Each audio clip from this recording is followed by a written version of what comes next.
I want to thank my patron supporters who are helping me to make more videos more often. If you'd like to become a patron supporter, please go to patreon.com/TJR, the original. Thank you for watching this video.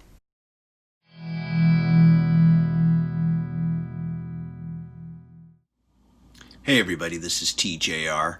Earlier in October, we saw the release of Gimme Some Truth, a 36-track career retrospective on the music of John Lennon, released in multiple formats. This particular retrospective is notable for the fact that it features brand new remixes of the 36 tracks, although I should mention some of these ultimate mixes have already appeared on the recent John Lennon Imagine box set. Now, before I get into the review, I want to first read from the official press release, just to give you an idea of what went into these remixes. Mixed and engineered by multi-Grammy award-winning engineer Paul Hicks, who also helmed the mixes for the 2018 universally acclaimed Imagine, the Ultimate Collection series, with assistance by engineer Sam Gannon, who also worked on that release. The songs were completely remixed from the ground up, using brand new transfers of the original multitracks, cleaned up to the highest possible sonic quality. After weeks of painstaking preparation, the final mixes and effects were completed using only vintage analog equipment and effects at Henson Recording Studios in Los Angeles, and then mastered in analog at Abbey Road Studios by Alex Wharton in order to ensure the most beautiful and authentic sound quality possible. I should also add that Sean Lennon served as the producer and creative director for this release as well. This review will just be in regards to the remixes, with specific track comparisons. So starting off with the very first track on this compilation, Instant Karma, my initial reaction was, wow. Definitely louder than the original recording, but that's not to say it's been brick-walled. Also featuring better separation between bass and drums, and this also holds true for other more upbeat rock tracks like the title track, Gimme Some Truth. I'll also add that this held true for tracks like Mind Games, which, while not necessarily rocking, definitely feature more complex musical arrangements. On Mind Games, as an example, more detail is brought out between the different instruments, but especially on the vocals, bass, and piano, which feel more full and have more weight when you listen to them.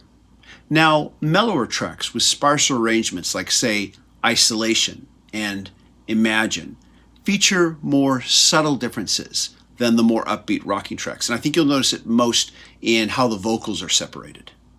I had heard in an interview that Sean Lennon wanted to actually bring back the use of horns on a lot of these recordings, so I immediately pulled up Power to the People and Whatever Gets You Through the Night to make a comparison to their original studio releases.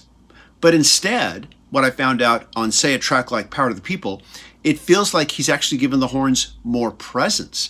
In particular, I want to point out the verses of that song where you don't hear any horns at all. Listening to it in this remix, while it's not hugely present, I can hear just a sense or a touch of the horns in the background. There will be a few surprises.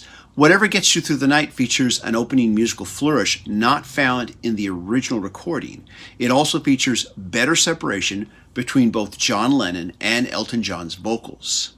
And I'll add that none of the horn sections that you will famously remember from that track appear to have diminished in any presence whatsoever. The one thing I did notice, though, with this particular track is that the band itself, the rest of the band arrangement, doesn't feel quite as present as in the original mix of Whatever Gets You Through the Night. After sampling a large amount of his pre-1975 work, I moved on to the final two albums, which were Double Fantasy and Milk and Honey. On watching the wheels go round, I noticed there is this slight phasing effect on the piano that's not as present on the original recording, and a filter over the vocals that make John Lennon's voice sound more distant. Now, I want to stress that for the most part, I have found these remixes to be extremely welcome, but I do have to make an exception and say that the changes made to Watching the Wheels Go Round is where I found myself preferring the original over the remix. In fact, I wondered if this would be an aesthetic across the other tracks on Double Fantasy and on Milk and Honey, so I also checked out Starting Over. I found that to not be the case. Starting Over deepens the bass a bit more, and that's about it. I'll also add that the deepening of the bass is an aesthetic shared on tracks like Nobody Told Me as well. But whereas the bass doesn't hurt Starting Over, it appears to have created a muddier mix on Nobody Told Me. Overall, these remixes seem to work best on the older tracks before 1975. These misgivings aside, I found that overall these remixes were extremely enjoyable and a welcome improvement to the originals. And I should add, to anybody who feels that the originals should not be tampered with in any way, the original recordings are still there for you to purchase and for you to stream. This is definitely not a George Lucas situation where you can't buy or stream the original theatrical cut of Star Wars in whatever the latest format is anymore. I definitely recommend streaming this remix compilation before deciding if you want to pick it up in either CD or vinyl. The entire set is available for streaming in the master format on Tidal's standard streaming subscription service. As for myself, I should state that unlike McCartney, I have not yet taken that deep of a dive into John Lennon's solo catalog. In fact, the only solo album of his that I own is his first solo album entitled Plastic Ono Band from 1970. After that, all I have is a best-of collection that was released some years ago. But listening to this new collection definitely has put a bit of a fire underneath me and reminded me that I really do need to dig a little deeper into the other side of the Lennon-McCartney songwriting team. This is TJR, and those are my thoughts on the Gimme Some Truth remix compilation. Please share your thoughts in the comments.